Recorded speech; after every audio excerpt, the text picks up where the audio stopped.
Hi friends, welcome to my channel. ఈరోజు మనం శిక్షా సప్తాహలో భాగంగా డే 5కి సంబంధించి skilling day and technology in education Divas ఈ విషయాల గురించి తెలుసుకుందాం. కొన్ని కీ పాయింట్స్ అనేది నేను వదలుచుకున్నాను. ఇది ఎలా కండక్ట్ చేయాలి, అసలు దీని ఉద్దేశం ఏంటో తెలుసుకోండి. ఫస్ట్ మనం ఇంట్రడక్షన్ చూసినట్లయితే శిక్షా సప్తాహ్ అనేది annual initiative promoting awareness celebrating importance of education in India. మన భారతదేశంలో విద్య యొక్క ఆవశ్యకత, విద్య యొక్క ఉద్దేశాలని అందరిలో తెలియజేయడం కోసం దీన్ని నిర్వర్తిస్తున్నారు. దీనికి ఏంటంటే మనం శిక్షా సప్తాహాన్ని పెడుతూ దీంట్లో హోలిస్టిక్ డెవలప్మెంట్ ఎవరిది, విద్యార్థుల holistic development by dedicating day with in observance of skill and digital education. ఒక అంకిత భావంతో పనిచేస్తూ ఒక స్కిల్ నైపుణ్యతను మరియు డిజిటల్గా ఎదగడాన్ని, అంటే డిజిటల్ ఎడ్యుకేషన్ మన స్కూళ్ళల్లో డిజిటల్ ఎడ్యుకేషన్లో వాళ్ళు అవలంబించే విధానాలను తెలుసుకుంటూ 21st సెంచరీ స్కిల్స్ అనే వాళ్ళలో డెవలప్ అవ్వాలనే ఉద్దేశంతో ఈ డే 5ని ఈ విధంగా జరుపుకుంటున్నాం. అయితే ఇందులో ఉన్న విషయాలను మనం తెలుసుకుందాం. దీనిలో చూసినట్లయితే మనకి ఎన్సిఎఫ్ నేషనల్ కరికులం ఫ్రేమ్వర్క్ 2005లో దీని గురించి ఎంపసైజ్ చేశారు. దీన్ని ఎన్ఈపి 2020లో మన విద్యార్థులకి ఒక నైపుణ్యత అనేది ఉండాలని స్కిల్ ఎడ్యుకేషన్ డ్యూరింగ్ శిక్షా సప్తాహ్ దీని గురించి అందరిలో తెలియజేయాలనే ఉద్దేశంతో ఈ డే 5ని ద నేషనల్ ఎడ్యుకేషన్ పాలసీ సంబంధించి మన శిక్షా సప్తాహలో స్కిల్ అండ్ వొకేషనల్ ఎడ్యుకేషన్గా మరి స్టూడెంట్ నైపుణ్యాలు పెంపొందించే విధంగా శిక్షా సప్తాహ్ 4 పాయింట్ స్కిల్ అండ్ విద్యార్థుల్లో కల్పించమని చెప్పింది. అవేంటంటే స్టూడెంట్ రైజ్ అవేర్నెస్, నైపుణ్యాలు పెంపొందించే వాళ్ళలో వాళ్ళు తీసుకురావాలి పట్ల, మన డిజిటల్ ఎడ్యుకేషన్ పట్ల. తర్వాత బ్రిడ్జ్ ద గ్యాప్, పిల్లల్లో ఏవైతే పొటెన్షియల్స్ ఉంటాయో వాళ్ళు శక్తివంతులై ఉంటారు, వాళ్ళకి ఇన్స్టిట్యూషన్స్లో కానీ ఈ గ్యాప్స్ లేకుండా నిరంతరం బోధించే విధంగా మనం చూసుకోవాలి. అలాగే generate interest, motivate the student to explore the career paths behind traditional academics. విద్యార్థుల్ని మనం ఎంకరేజ్ చేస్తూ ఉండాలి, వాళ్ళ నైపుణ్యాలను మనం గుర్తిస్తూ ఎంకరేజ్ చేయాలి. అలాగే హైలైట్ ద సక్సెస్ స్టోరీస్, ఎవరిదైనా సక్సెస్ స్టోరీ ఒక నైపుణ్యం సంపాదిస్తే వారి యొక్క డిస్ప్లే అనేది మనం స్కూళ్ళల్లో పెట్టాలి.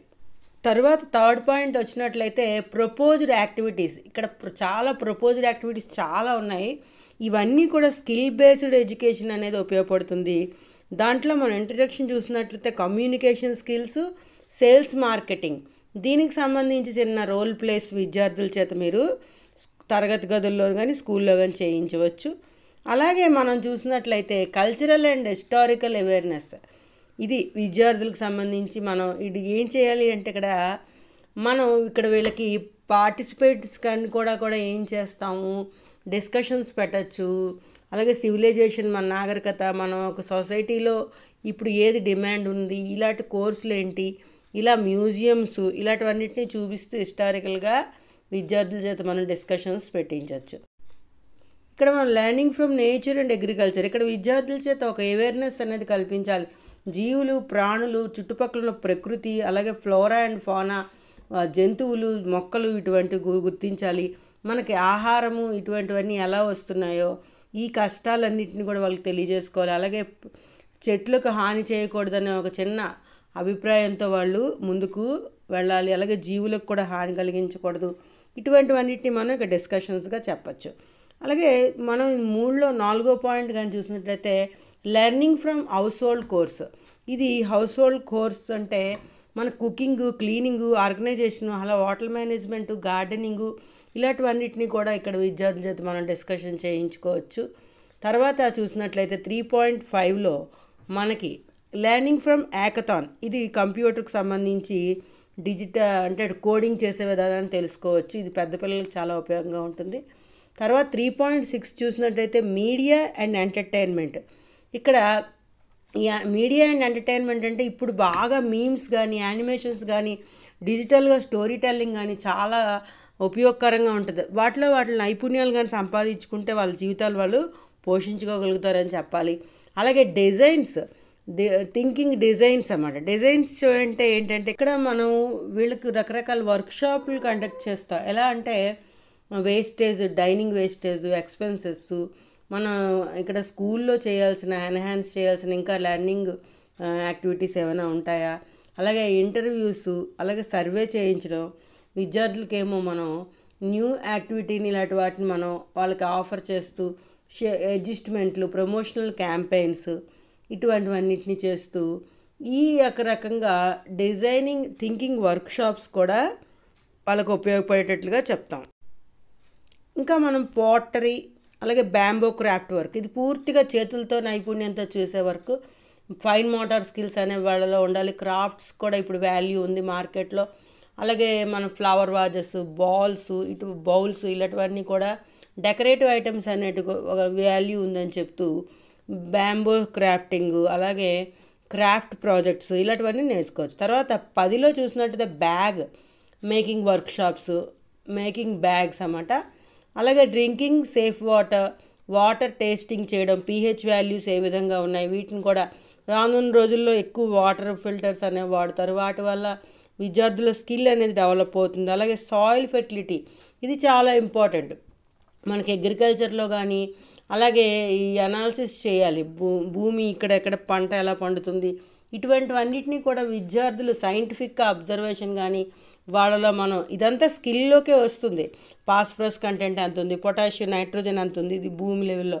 ఇంకా చూసినట్లయితే లెర్నింగ్ ఫ్రమ్ అదర్స్, ఇక్కడ విద్యావేత్తలు మరియు ప్రొఫెషనల్స్, తర్వాత వ్యాపారవేత్తలు ఇటువంటి వారి యొక్క కెరియర్ని వాళ్ళు గైడెన్స్ చదువుకుంటూ తెలుసుకుంటూ వాళ్ళతో మింగిల్ అవుతూ వాళ్ళతో నెట్వర్కింగ్, వాళ్ళతో కమ్యూనికేషన్స్ అనేవి డెవలప్ చేసుకుంటూ కూడా స్కిల్ అనేది డెవలప్ చేసుకోవచ్చు. అలాగే తర్వాత ఫస్ట్ ఎయిడ్ వర్క్షాప్, ఇది ఈ మధ్యకాలంలో first aid, team work, critical thinking school లెవెల్లో కానీ కాలేజ్ లెవెల్లో కానీ బ్లడ్ క్యాంపింగ్స్ కానీ ఇలాంటివన్నిటిని కూడా చేస్తూ విద్యార్థులు ఎంతో స్కిల్తో ముందుకు వెళ్తున్నారు. ఇవి మనం ఇక్కడ చూసినట్టయితే థర్డ్లో మనకి ఉపయోగపడే పాయింట్స్. ఈ స్కిల్లింగ్ డే రోజు చేయాల్సిన ప్రపోజ్డ్ యాక్టివిటీస్ ఇవి. నెక్స్ట్ టార్గెట్ ఆడియన్స్, ఈ ఆడియన్స్ ఎవరు? Students, parents, teachers, career counsellors, policy makers మొదలైన వాళ్ళందరూ కూడా దీంట్లో భాగస్వాములుగా ఉంటారని చెప్తున్నారు. తర్వాత సోషల్ మీడియా కవరేజ్ అవేర్నెస్, ఇది చాలా ఇంపార్టెంట్. ఏ ప్రోగ్రామ్ అయినా మనం సోషల్ మీడియాలో కానీ లోకల్ పేపర్స్లో కానీ ఛానల్స్లో కానీ టెలికాస్ట్ చేసే విధంగా మనం చేస్తున్న కార్యక్రమాలన్నీ అందరికీ తెలిసే విధంగా చేయడం అనేది ఒకటి. తర్వాత మనం వీటి ఎక్స్పెక్టెడ్ అవుట్కమ్స్ చూద్దాం. ఇక్కడ ఎక్స్పెక్టెడ్ అవుట్కమ్స్ అనేవి మనకు చాలా ఇంపార్టెంట్. ఈ ప్రోగ్రామ్ ద్వారా వాళ్ళు అవేర్నెస్ అనేది కల్పిస్తున్నారు, స్కిల్ ఎడ్యుకేషన్ స్టూడెంట్స్కి, పేరెంట్స్కి, ఎడ్యుకేటర్స్కి. తర్వాత ఈ ప్రోగ్రామ్ ద్వారా మనం వాళ్ళలో divorce career opportunities offered by skill vocational education, నైపుణ్యంతో కూడిన విద్య లేకపోతే సాంకేతిక విద్య లేకపోతే వొకేషనల్ విద్య వల్ల వాళ్ళకి ఎన్నో ఆపర్చునిటీ వస్తాయని తెలుసుకోవడం. తర్వాత వాళ్ళ యొక్క కొలాబరేషన్ సమూహాల్లో ఎడ్యుకేషన్ ఇన్స్టిట్యూట్స్లో కానీ ట్రైనింగ్స్లో కానీ స్కిల్ గురించి డెవలప్మెంట్ అనేది ఉండేటట్టుగా ప్రోత్సహించడం. అలాగే ఫౌండేషన్గా మన యొక్క ఇంటిగ్రేటింగ్ స్కిల్ ఎడ్యుకేషన్ని మళ్ళీ మెయిన్ స్ట్రీమ్ ఎడ్యుకేషన్ని రెండింటినీ కూడా NEP 2020లో భాగంగా ముందుకు తీసుకురావడం అనేది వీటి యొక్క ముఖ్యమైన అవుట్కమ్స్. పై కార్యక్రమాలకు సంబంధించి సజెస్టెడ్ యాక్టివిటీస్ ఎన్ఎక్స్యూర్లో ఉన్నాయి. మీరు శిక్షా సప్తాహ పీడిఎఫ్లో ఒకసారి వాటిని చూసుకోవడం చాలా ఉత్తమం. దాని ద్వారా మీకు కొన్ని ఐడియాస్ వస్తాయి, వాటిని ఫాలో అవ్వచ్చు. టెక్నాలజీ ఇన్ ఎడ్యుకేషన్ దివస్ అంటే మన డిజిటల్ పరంగా మనం NEP 2020 రికగ్నైజ్ చేసిన విషయంలో డిజిటల్గా కూడా మనం చాలా ముందుగా వెళ్తున్నాం. టీవీల ద్వారా బోధన చేస్తున్నాం. అలాగే విద్యార్థులకి ట్యాబ్స్ అనేవి ఇవ్వడం ద్వారా బోధన జరుపుతున్నాం. ఇవన్నిటిని ఉద్దేశించి మనం డిజిటల్గా కూడా ఏ విధంగా ముందుగా ఉన్నామో దీనిలో భాగంగా మనం డిస్ప్లే చేయడం జరగాలి. అయితే మనకి ఆత్మనిర్భర్ భారత్ ప్రోగ్రాంలో భాగంగా కొన్ని ఎఫర్ట్స్ అనేవి ఆ డిజిటల్గా ఆన్లైన్లో ఆన్ ఎయిర్ ఎడ్యుకేషన్ కూడా మనం కోహరెంట్గా ఇక్కడ మల్టీ మోడ్ యాక్సెస్ ఇన్ ఎడ్యుకేషన్లో ఇచ్చాం. దానికి సంబంధించి కొన్ని ఆబ్జెక్టివ్స్ ఇక్కడ ఇవ్వడం జరిగింది, వాటిని మీరు అబ్జర్వ్ చేయండి. ఇక్కడ మన ఆబ్జెక్టివ్స్ ఏంటంటే డిజిటల్ ఎడ్యుకేషన్ కానీ టెక్నాలజీ యూజ్ చేయడంలో కానీ highlight the NEP 2020 focus on technology, showcase the benefits of digital education, promote the new technology initiatives such as 200 educational TV channels, engage with educators, students and parents. అలాగే create buzz and media coverage. ఈ రకమైన ఉద్దేశంతోనే ఈ శిక్షా సప్తాహంలో digital education technology దివస్ని పెట్టడం అనేది జరిగింది. దీనికి సంబంధించి మీరు ఈవెంట్లు కూడా కండక్ట్ చేస్తూ ఒక ప్రోగ్రామ్ అనేది మనం ఎలాగంటే టీవీ ఛానల్స్ని క్లాస్ రూమ్లో ఎలా యూజ్ చేస్తున్నాం ఇటువంటివన్నిటిని డిస్ప్లే చేయించి వచ్చిన పార్టిసిపెంట్స్కి కానీ లేకపోతే వ్యూవర్స్కి కానీ మీరు ఇవన్నిటిని తెలియజేయాలి. అలాగే ఇంటిగ్రేటింగ్ డిజిటల్ ఎడ్యుకేషన్ టూల్స్ ఏవి ఉన్నాయో వాటిని వారికి తెలియజేస్తూ, అలాగే క్రియేటింగ్ ఎంగేజింగ్ ఎడ్యుకేషనల్ కంటెంట్ దీక్ష ప్లాట్ఫామ్ సంబంధించి 531 దాటి సెషన్స్ అనేవి ఉన్నాయి. దాంట్లో అభ్యసనకు ఉపయోగపడే ఎన్నో వీడియోలు, అలాగే చాలా వరకు అన్ని భాషల్లో మన దేశంలో ఉన్న అన్ని రాష్ట్రాల వారు కూడా అందులోని పూల్ చేయడం అనేది జరుగుతుందని తెలుసుకోవాలి. అలాగే PM విద్య టీవీ ఛానల్ అని, రేడియో బ్రాడ్కాస్టింగ్ అని, రేడియో పాఠాలని, అలాగే స్పెషల్ ఇనిషియేటివ్స్ చాలా ప్రోగ్రామ్స్ మనం జరుగుతాం. విర్చువల్ ల్యాబ్స్ అని, తర్వాత విద్యా సమీక్షా కేంద్రాలని, ఇటువంటివన్నిటి గురించి మీరు ఒకసారి గుర్తు చేసుకుంటూ ఈ పాయింట్లను హైలైట్ చేస్తే ఇక్కడ వాళ్ళ ఉద్దేశాన్ని సక్సెస్ఫుల్గా జనాల్లోనికి ప్రజల్లోకి తీసుకెళ్ళేటట్టు అవుతుంది. Okay friends, thank you for watching. Bye.